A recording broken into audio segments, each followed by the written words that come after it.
Welcome back to Let's Play Shadowrun. Let's get in there.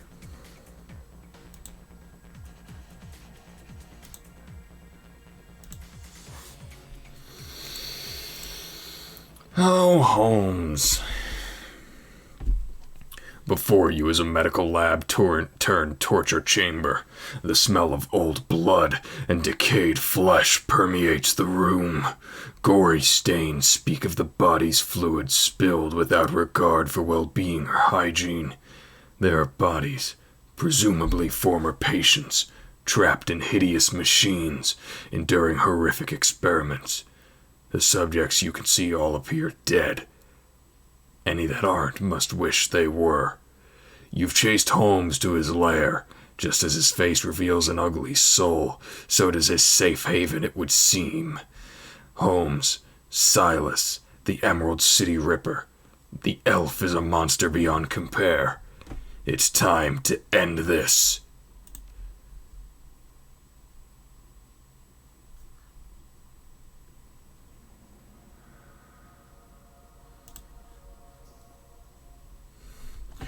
You are a persistent one. A fine specimen indeed. How much longer are you gonna hide, Doc? Hide? Nothing of the sort. I'm simply in observation, and what I have next in store should prove most illuminating. Pitzel, subdue them.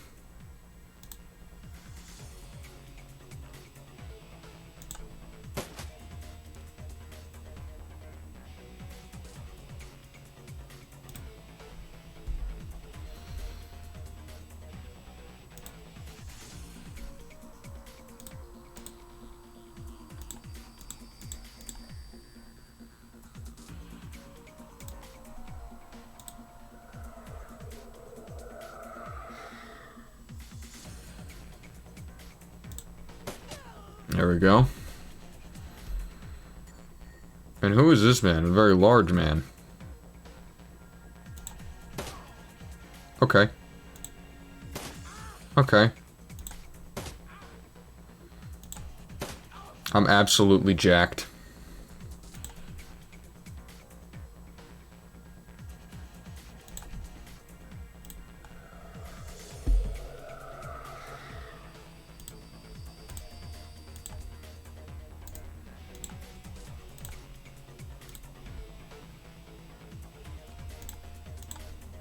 That's a little better. Alright.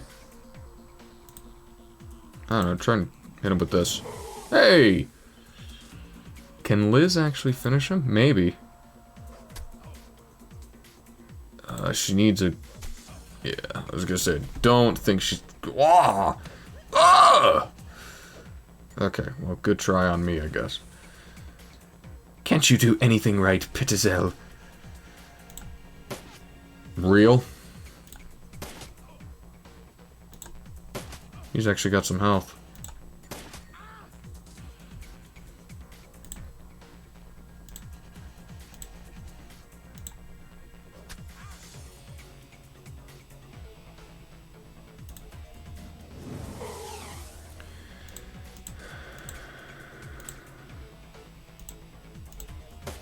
All right.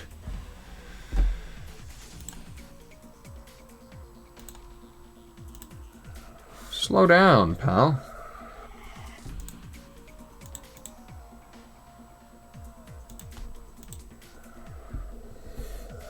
Oh, it's 2 health.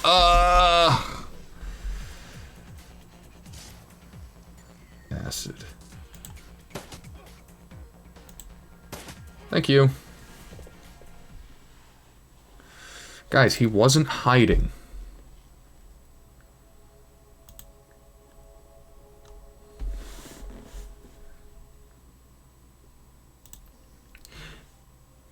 This is a place of broken things. I remake them. She asked me to remake her. She was playing both of us.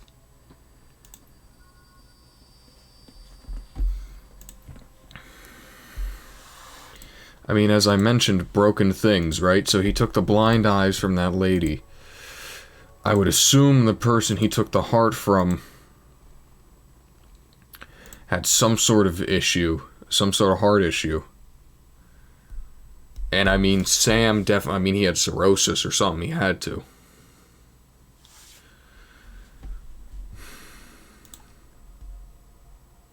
Ugh. Ugh.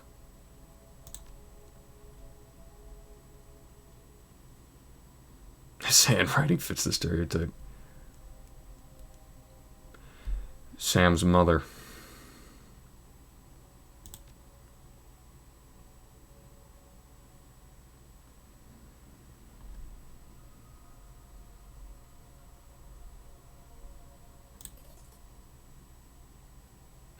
Yeah, I'll take his money.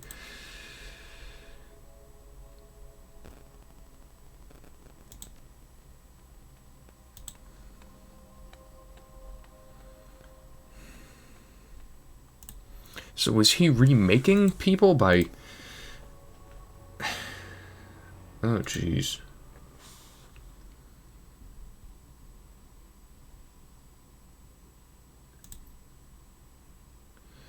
Well, hello there. Did you come to play? You okay? How long have you been here? Of course we're okay. We're ready for a little party. You want to have a little play party with me? By our name?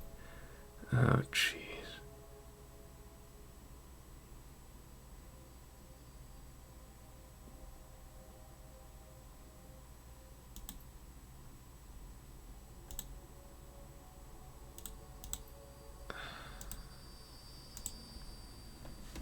Jesus, man. Yeah, it's not awkward at all. Poor bastards.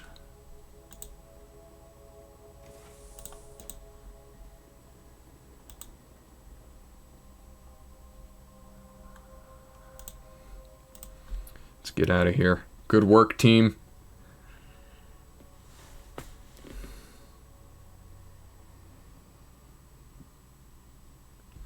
We have done much good here tonight. We've removed 2 vile creatures from this world, and so ended a growing shadow they cast upon this city. Our paths crossed and joined, and we did this thing together. But now here our paths must divide. I could sure use your help with what's coming. And I'm sure I could use your help with what I must do next. There is still much work to be done for both of us. But what must be done differs for each of us. I came here to find justice for my brother, and that has been done. His spirit can now find rest, but there are other victims of the Ripper, both alive and dead, who still struggle to be at peace. Many of them are here in this place, filling the halls with their torment. I cannot leave them behind. But the spirits have something else in store for you, a different path. You must finish what you've begun. You must confront the first evil that fostered the one that we have just ended. There's no way I can change your mind? I'm afraid not, but thank you. Because of you, my brother's killer has met swift justice, and justice of the only sort such a man as Holmes deserved. Death. I will now set to the task of healing those that he has left behind. For every madman we faced here tonight, there are a dozen innocent souls, crying out in need. The spirits of the departed will also need help in passing, or else I fear they may become like those we met in the hangar. They all deserve my help. And what of the Lone Star? They can't be far behind. When they enter that room back there, they will have no thoughts other than thoughts of promotion. With the Ripper in hand, my brother will be forgotten, along with all the other victims. But so too will I. They will not be a problem. Good luck to you, Fandrax. I hope you can find the same justice for your friend that I found for my brother. Thank you, Shannon. I didn't realize we were gonna get like a special thing for talking to her. I just did it because it seemed like the right. I just chose her because I thought it'd be cool. The ride back to the Seamstress Union is quiet compared to the pandemonium left behind at Mercy Mental Hospital. Lone Star Squad cars pass you on the road, sirens blaring, no doubt in response to the aftermath of your showdown with the late Henry Holmes, the Emerald City Ripper, the man who violently repossessed the internal organs of Sam and Jessica's mother, Melinda Watts, and although the killer is dead and his grip on the city is broken, it's clear he wasn't working alone. There are loose ends aching to be tied. The taxi turns onto Redmont Way, cruising past now familiar landmarks until the Seamstress Union, in all its decadent seedy glory, materializes between swipes of its own overworked windshield wipers. Time to evaluate your next move. Melinda Watts, who is violently repossessed because of Sam. There he is. We were just talking about you, Fandrax. And the Emerald City Ripper. Ironic that you tracked down a serial killer to a mental hospital. Johnny Clean told us where you were going, Omei. We've been waiting for your return. I thought you knew better than that, Johnny. You're right, I should have kept my mouth shut. I should know better. It's just that we have a personal stake in the Ripper matters. We each have our reasons for wanting the killer found. Sam was a regular here and his loss has been felt, regardless of his shortcomings. The whole sprawl has been shaken by these killings as well, and the randomness of them. No one knows if they will be next or what the killer might take from them. I admit that the killings have hampered business as well. I am sorry, but it is true. It does not help that Sam's body was found down the street from here. Even my regular customers have been loath to venture out with a killer on the loose. Now tell us, Omei, did you find the person responsible for the Ripper murders? Not exactly. I got the bastard who's wielding the scalpel, but whoever's pulling the strings is still out there. Someone's pulling the strings on a serial killer? This sounds more complicated than I expected.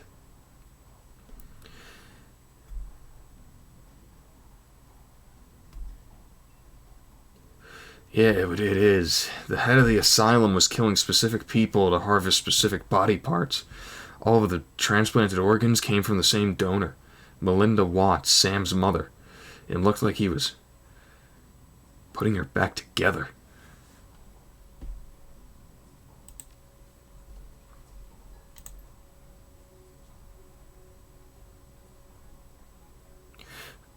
So, Sam had an organ transplanted from his mother, then the Ripper killed Sam, and all those other people just to reassemble Sam's mother? Looks like it. I sense a cause and effect in this. Coyote and Jake just left here to attend Sam's funeral. I am told there will be a reinterment ceremony for his mother as well. His sister invited me to the funeral and the reinterment when I met her here. Think his sister Jessica had something to do with it? Hang on. I saw Sam's sister when she was here the other day. She was as corp as they come, but I can't imagine that lady being behind a series of murders.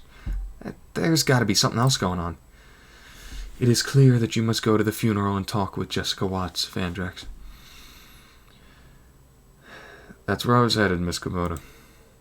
Of course you were. Thanks for allowing us to catch up. Wait, before you go, there's one thing you did not tell us, Fandrax. Where is the Emerald City Ripper now? Well, he isn't in heaven. I'm sure of that. Aye, that is good.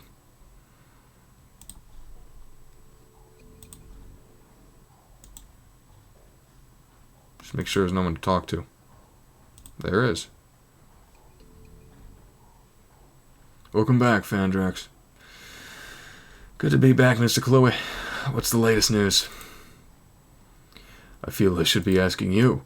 Word around here is that you were closing in on the Ripper when we last left. Dare I ask how that went? He's in the ground. Where he belongs. Good. And yet your shoulders are no more relaxed, and you still survey the room like a man who has yet to return from war. This isn't over, is it?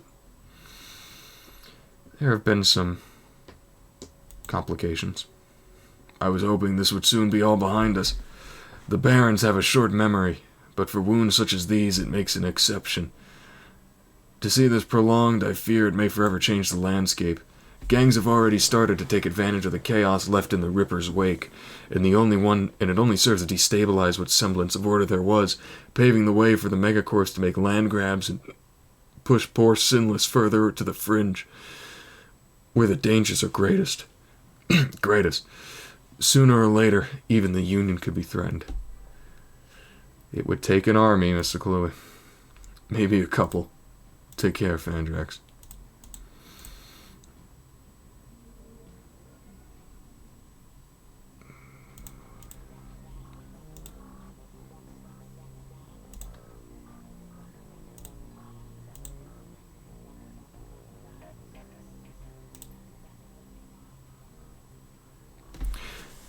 Still in one piece, I see. More's the pity for me, but I'll still take your money. Perhaps a full physical is in order? Or we can call it a medical consultation. That's where I roughly determine the odds of your survival based on your professional proclivities. It comes with a lollipop. So what'll it be? Actually, I'm curious how many patients you've lost over the years. Is this morbid curiosity? Call it a professional courtesy. Then I suppose I should be equally professional and answer without judging you for asking. And I should not let it bias me next time. To give you a hard number is difficult. There are many who I would have considered patients that never made it home, and I suppose one could say that they died while under my care, though not as a result of it. But the number that I think you want is people who have died on my table. And that number is 6. 6 who I was unable to save, spread across a 13-year career. And I remember each and every one, down to the smallest detail, including the moment when I realized I could do nothing more for them. I would argue that 4 of the 6 were beyond helping from the moment they passed through my door. The 5th died from a complication from installing a stolen piece of experimental cyberware, which I had cautioned against using. And the 6th? Entirely my fault. I made a mistake. I can't claim I was overtired or inexperienced or distracted. I simply made the wrong decision. And the young man died as a result. Still sounds like a pretty stellar track record, Doc. Yes. Will there be anything else? No.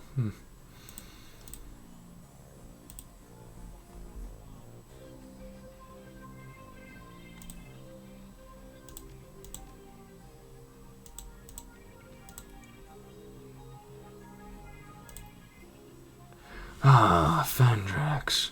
I was watching your approach from the astral realm. So good of you to visit again. This guy kinda creeps me out, but I also think that's the point.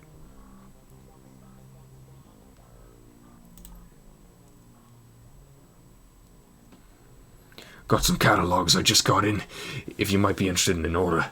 I can get gear shipped overnight from the manufacturer, though I won't lie to you, it'll be paying for the convenience. Otherwise, I got plenty of the usual bang-bangs waiting for a good home. What do you say? What's the new hotness when it comes to dealing damage, Buster? Well, there are 2 schools of thought in the matter. Those who swear by their smart guns and such because they've made the weapon more accurate, and thus more deadly. Then there are those who subscribe to the bigger boom theory, putting all the money on the biggest and baddest rounds. But if you ask me, it's all situational. That's where the real advances have come. You can pack a Panther assault cannon, but it won't do you no favours if you're fighting in a basement hallway. By the same token, a room sweeper might carve up an average pack of gangers up close and personal, but its range is a big limitation. Military life never taught me that. It was dealing with runners like yourself that afforded me this epiphany. You've got to be ready for anything.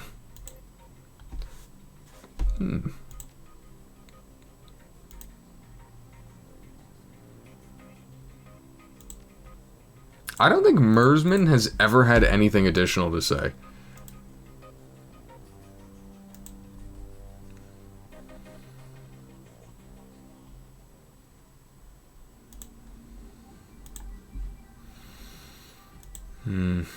Well, that's that. That's where we're going to end this episode. Thank you so much for watching, and I'll see you in the next one.